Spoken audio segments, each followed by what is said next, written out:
बिस्मिल्लाहिर्रहमानिर्रहीम। शुरू करता हूँ रब्ब जलील के बाबरकत नाम से जो बड़ा मेहरबान नहायत रहम करने वाला है।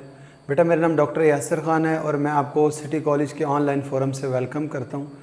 हमने चैप्टर नंबर 2 स्टार्ट करना है बायोलॉजी के अंदर और चैप्टर नंबर 2 बायोलॉजिकल मॉलिक्यूल्स का है। वो तमाम मॉलिक्यूल्स जो लिविंग ऑर्गेनिज़म्स के अंदर मौजूद हैं, हमने उन तमाम मॉलिक्यूल्स को देखना है। वो बायोलॉजिकल मॉलिक्यूल्स हैं और ये जो बायोलॉजिकल मॉलिक्यूल्स हैं इसके अंदर सबसे पहले आप डेफिनेशन पढ़ते हैं कि व्हाट इज़ बायोकेमिस्ट्री, और बायोकेमिस्ट्री की डेफिनेशन इम्पोर्टेंट शॉर्ट है। बायोकेमिस्ट्री क्या है? बायोकेमिस्ट्री के अंदर बेटा हम दो बातें पढ़ते हैं। नंबर 1, बायोकेमिस्ट्री के अंदर आप पढ़ते हो केमिकल कंपोनेंट्स और केमिकल प्रोसेसेस। अब ये हमने देखना है कि ये केमिकल कंपोनेंट्स और केमिकल प्रोसेसेस आप किसके अंदर स्टडी कर रहे हो। बायो कहते हैं लाइफ को, केमिस्ट्री केमिकल कंपोजिशन। किसी भी लिविंग ऑर्गेनिजम्स के अंदर अगर आप दो चीज़ें स्टडी कर रहे हैं, एक उसकी बॉडी के अंदर केमिकल कंपोनेंट्स क्या हैं और दूसरा उसकी बॉडी के अंदर केमिकल प्रोसेसेस कौन कौन से हो रहे होते हैं, इसको आप बायोकेमिस्ट्री का नाम देते हो। देखो हमने 1 बाय 1 दोनों चीज़ों को देखना है। मैंने दोनों में एक ही बात कॉमन लिखी। क्या कॉमन लिखी?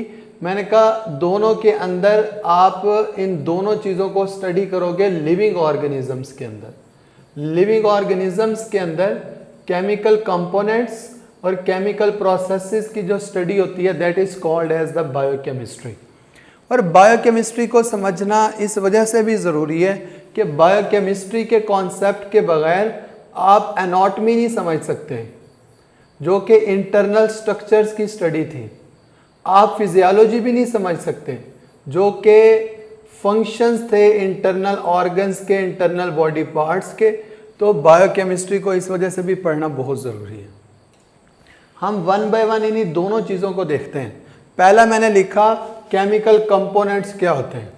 देखो अगर आप केमिकल कंपोनेंट्स देखो तो 2 सेल मेंशन है हमारी बुक के अंदर। एक बैक्टीरिया का सेल, और ये जो बैक्टीरियल सेल होता है, बैक्टीरिया प्रोकैरियोट्स की कैटेगरी में आता है।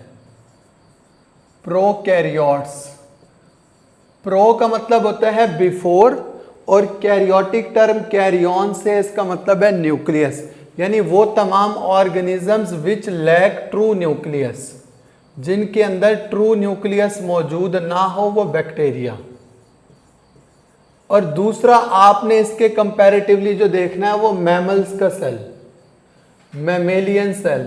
और हम मैमल्स की कैटेगरी के अंदर आते हैं, यानी वो तमाम सेल्स जो यूकैरियोट्स हैं, वो तमाम ऑर्गेनिजम्स जो यूकैरियोट्स हैं। यू का मतलब होता है ट्रू और कैरियोट्स कैरियन से टर्मराइज हुई है, जिसका मतलब है ट्रू न्यूक्लियस। हमने इन दोनों सेल के अंदर वेरियस केमिकल कंपोनेंट्स को स्टडी करना है। बात हम स्टार्ट करते हैं वाटर से। किससे? वाटर से।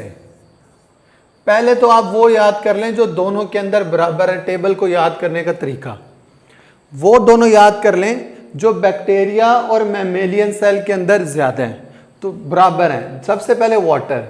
वाटर बैक्टीरियल सेल के अंदर भी 70% है और मैमेलियन सेल के अंदर भी 70% मौजूद होता है। वाटर के बाद आप अदर ऑर्गेनिक कंपाउंड्स को देखें। Other organic compounds.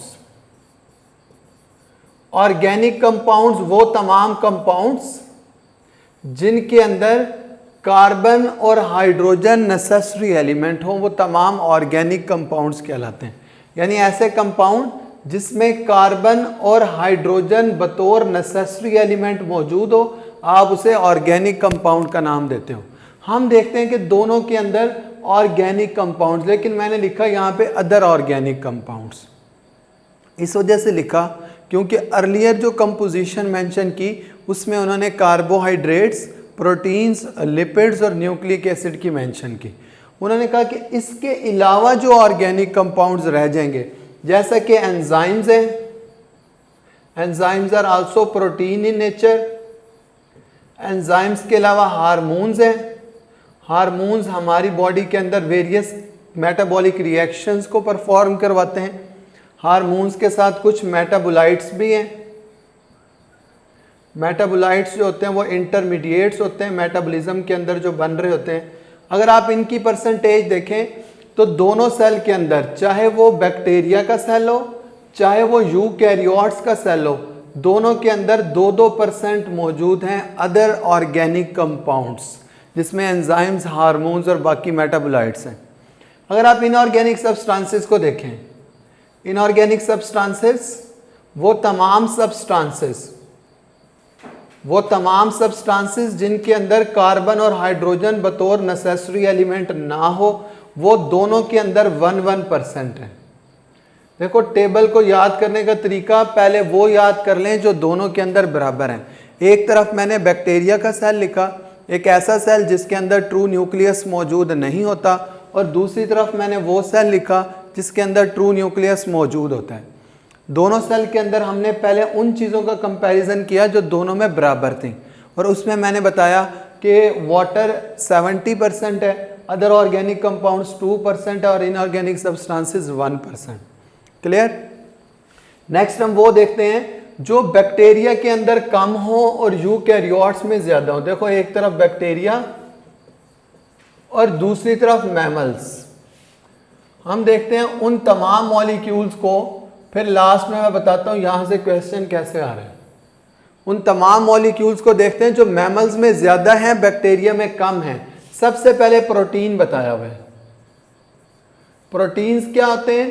प्रोटीन्स वो तमाम ऑर्गेनिक कंपाउंड्स हैं जो अमाइनो एसिड्स के मिलने से बनते हैं, which are formed by the polymerization of amino acid. यानी कि अमाइनो एसिड छोटे छोटे यूनिट्स आपस में कंबाइन करेंगे और एक बड़ा मॉलिक्यूल बना देंगे, उसे आप प्रोटीन का नाम दोगे।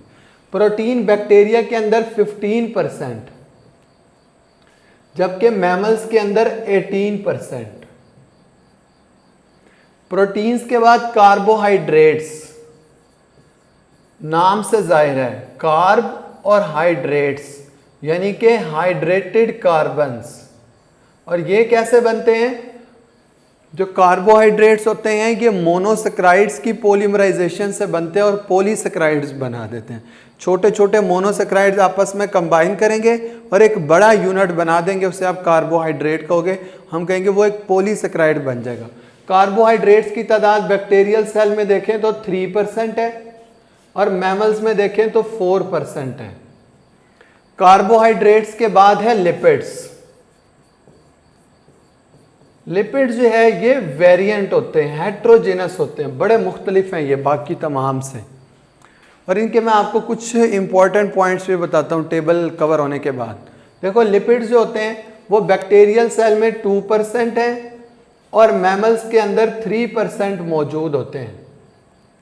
इसके बाद मैं उन तमाम को लिखने लगा हूं जो बैक्टीरिया में अब ज्यादा हैं और मैमल्स के अंदर कम है। देखो, न्यूक्लिक एसिड रह गया, और न्यूक्लिक एसिड दो चीजों पर मुश्तमिल है, one is DNA and other one is RNA. दो चीजें हैं न्यूक्लिक एसिड के अंदर, दोनों को कलेक्टिवली आप न्यूक्लिक एसिड का नाम दे रहे हो। देखो, डीएनए पहले,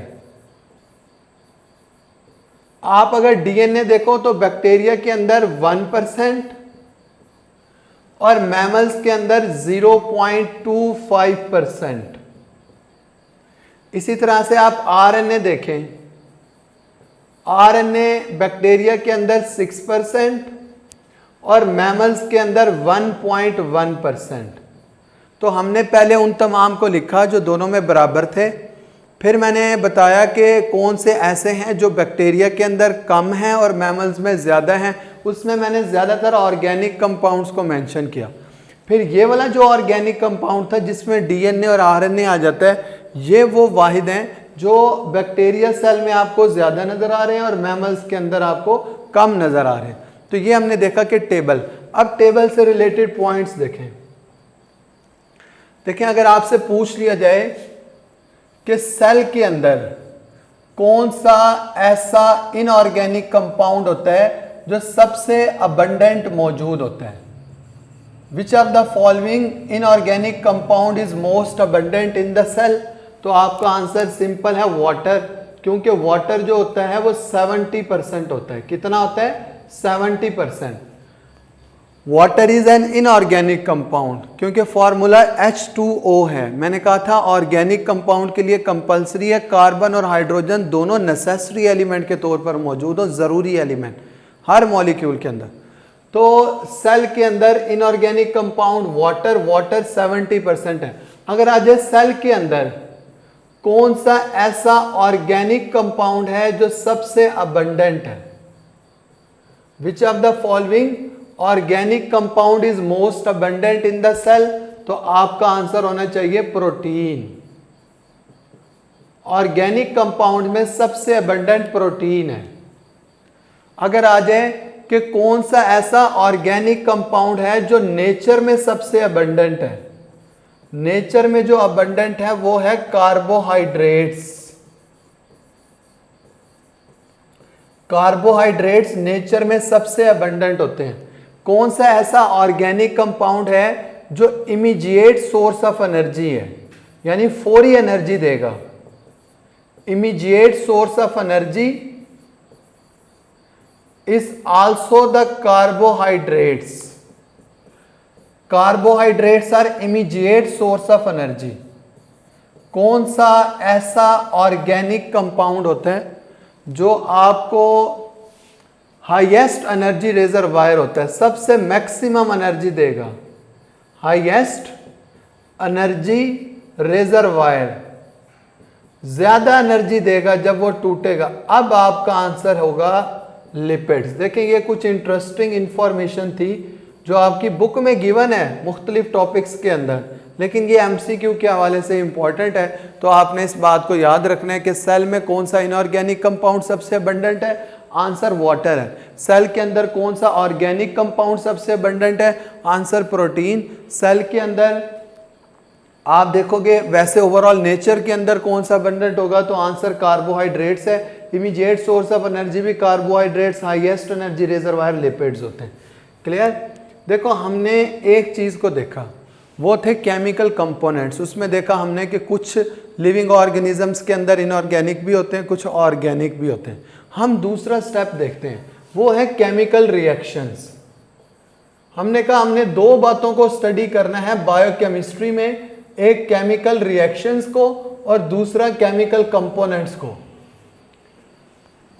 किसी भी लिविंग ऑर्गेनिजम्स के अंदर जितने भी केमिकल रिएक्शंस हो रहे होते हैं, लिविंग ऑर्गेनिजम्स के अंदर जितने भी केमिकल रिएक्शंस हो रहे होते हैं उनको कलेक्टिवली हम कहते हैं sum of all the chemical reactions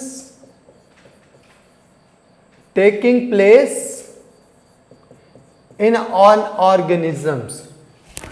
किसी भी ऑर्गेनिज्म के अंदर जितने भी केमिकल रिएक्शंस हो रहे हैं उन तमाम को कलेक्टिवली हम मेटाबॉलिज्म का नाम देते हैं। Metabolism. Sum of all the chemical reactions taking place in an organism is called as the metabolism. हम उसे क्या कहते हैं कि मेटाबॉलिज्म है। अब मेटाबॉलिज्म की फर्दर दो कैटेगरीज हैं। एक को आप नाम देते हो एनाबॉलिज्म या आप कहते हो एनाबॉलिक रिएक्शंस, एक ही बात है। और एक को आप नाम देते हो कैटाबॉलिज्म, यानी कि कैटाबॉलिक रिएक्शंस। दो further divisions, anabolism and catabolism. देखो एनाबॉलिज्म का मतलब क्या होता है, आपने आंटी एना से याद रखना है। आंटी एना जो होती है ना वो मोटी होती है। एनाबॉलिज्म के अंदर क्या होगा, छोटे छोटे units, smaller units, smaller molecules combine to form larger molecules. या आप इसको ऐसे भी कह सकते हो, monomers combine to form polymers। Monomers कहते हैं छोटे यूनिट्स को, जब वो कंबाइन करेंगे तो पॉलीमर्स बन जाएंगे। Monomers combine to form the polymers. Catabolism, catabolism को हम कहते हैं polymers break down to form monomers. देखो आपने अपने घर को अगर बनते हुए देखा तो उसके अंदर ना छोटी छोटी स्ट्रक्चर से बड़ा होके एक मुकम्मल घर या एक कमरा तैयार हो जाता है, यानी कि ईंटें मौजूद हैं, वहाँ पर ब्रिक्स मौजूद हैं, एक दूसरे के ऊपर पाइल अप होती हैं और एक घर या एक कमरा खड़ा हो जाता है। यानी इसको आप कहोगे कि ये एनाबॉलिज्म है, छोटे छोटे मॉलिक्यूल्स मिलके एक बड़ा मॉलिक्यूल बना दें। अगर वही आपने किसी घर को टूटते हुए देखा हो तो आप देखें कि एक बड़ी बिल्डिंग होती है, जब वो टूटती है तो टूटने के बाद छोटे छोटे यूनिट्स की शक्ल में आ जाती है, छोटी छोटी ब्रिक्स की शक्ल में आ जाती है, तो हम कहेंगे वो कैटाबॉलिज्म है। तो इसका मतलब हमें दूसरा ही डिफरेंस यहाँ से मिल गया। एनाबॉलिज्म जो होता है वो कंस्ट्रक्टिव प्रोसेस है। आपने घर बनाना है, छोटे छोटे यूनिट से मिला के बनाओगे, इसका मतलब ये है कि आप कंस्ट्रक्ट करवा रहे हो, कंस्ट्रक्टिव प्रोसेस। कैटाबॉलिज्म जो होता है ये एक डिस्ट्रक्टिव प्रोसेस होता है। क्या होता है कैटाबॉलिज्म? एक डिस्ट्रक्टिव प्रोसेस होता है। दो डिफरेंस हो गए। हमने एटलीस्ट 3 से 4 डिफरेंसेस लिखने होते हैं जब भी डिफरेंस का क्वेश्चन आ जाए, तो ये one of the very important short question है, differentiate between the anabolism and the catabolism. Constructive process के साथ साथ हम जो नेक्स्ट डिफरेंसेस लिखते हैं दोनों के, एनाबॉलिज्म और कैटाबॉलिज्म के, एक तरफ एनाबॉलिज्म है और दूसरी तरफ कैटाबॉलिज्म है। अगर आप इनके मजीद कुछ डिफरेंसेस लिखें तो एनाबॉलिज्म जो होता है ऐसा प्रोसेस है, एनाबॉलिज्म एक ऐसा प्रोसेस होता है जिससे आप कहोगे कि इसके अंदर आपको एनर्जी रिक्वायर होगी। एनाबॉलिक प्रोसेस जो होते हैं इनको कैरी आउट करवाने के लिए एनर्जी रिक्वायरमेंट होती है, एनर्जी की जरूरत पेश आती है। Anabolic reactions need energy, they require energy, while catabolic reactions release energy. ये क्या करते हैं? एनर्जी को रिलीज कर रहे होते हैं जितने भी कैटाबॉलिक रिएक्शंस होते हैं। बड़ी सिंपल सी एग्जांपल देखें सबसे पहले, फिर मैं आपको एक और लिंक से एग्जांपल देता हूं। फोटोसिंथेसिस। फोटोसिंथेसिस एनाबॉलिज्म की कैटेगरी में आता है, एनाबॉलिक रिएक्शन है। जबकि cellular aspiration, cellular aspiration catabolism की कैटेगरी में आता है। सेलुलर एस्पायरेशन कैटाबॉलिज्म की कैटेगरी में आता है। देखो फोटोसिंथेसिस की इक्वेशन क्या आपने पढ़ा? कार्बन डाइऑक्साइड वाटर के साथ कंबाइन करती है in the presence of light and chlorophyll, it results in the formation of glucose along with the release of oxygen. सुन सुन के थक तो नहीं गए? तो मजबूरी है ना हमारी, हमने ऑनलाइन चीज़ों को लेके चलना है। तो कार्बन डाइऑक्साइड वाटर के साथ कंबाइन करती है, ग्लूकोज की फॉर्मेशन होती है और ऑक्सीजन रिलीज होती है। इन दो के मुकाबले में, कार्बन डाइऑक्साइड और वाटर के मुकाबले में ग्लूकोज एक बड़ा यूनिट है। तो मैंने कहा था ना, जब छोटे यूनिट्स आपस में कंबाइन करेंगे उससे एक बड़ा यूनिट बनेगा, तो आप इसे एनाबॉलिज्म का नाम दोगे। और ये जो रिएक्शन होता है, आप पढ़ते हो ना, इस रिएक्शन के अंदर लाइट चाहिए होती है, सोलर एनर्जी आती है, light in the form of solar energy ये आती है और फिर रिएक्शन प्रोसीड होता है। इसका मतलब है that reaction require the energy, इस एनर्जी की जरूरत पेश आ रही है। जो सेलुलर एस्पिरेशन है इसके बिल्कुल रिवर्स है कि glucose in the presence of oxygen जब टूटेगा तो ये कार्बन डाइऑक्साइड बनाएगा, वाटर बनाएगा और along with the release of energy in the form of ATP, तो एनर्जी रिलीज हो रही है। इसी का रिवर्स देखो, वहां पे ये प्रोडक्ट्स थे, यहां पर ये रिएक्टेंट है। तो ग्लूकोज कार्बन डाइऑक्साइड और वाटर के क्यूल के कंपैरिजन में एक बड़ा यूनिट है, जब ये टूट रहा है तो उससे छोटे यूनिट्स बन रहे हैं और एनर्जी भी रिलीज हो रही है, तभी मैंने कहा था इट रिलीजेस द एनर्जी।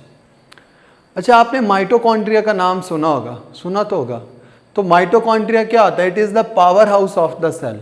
ये क्या करता है? एनर्जी को बनाता है। किस शक्ल में? एटीपी की शक्ल में। एटीपी क्या है? Adenosine triphosphate. ठीक है, अब एटीपी जब टूटेगा तो बनेगा क्या? एडीपी बनेगा, adenosine diphosphate along with the inorganic phosphate. ये हाई एनर्जी होता है, एनर्जी इस फॉर्म में रिलीज हो रही है।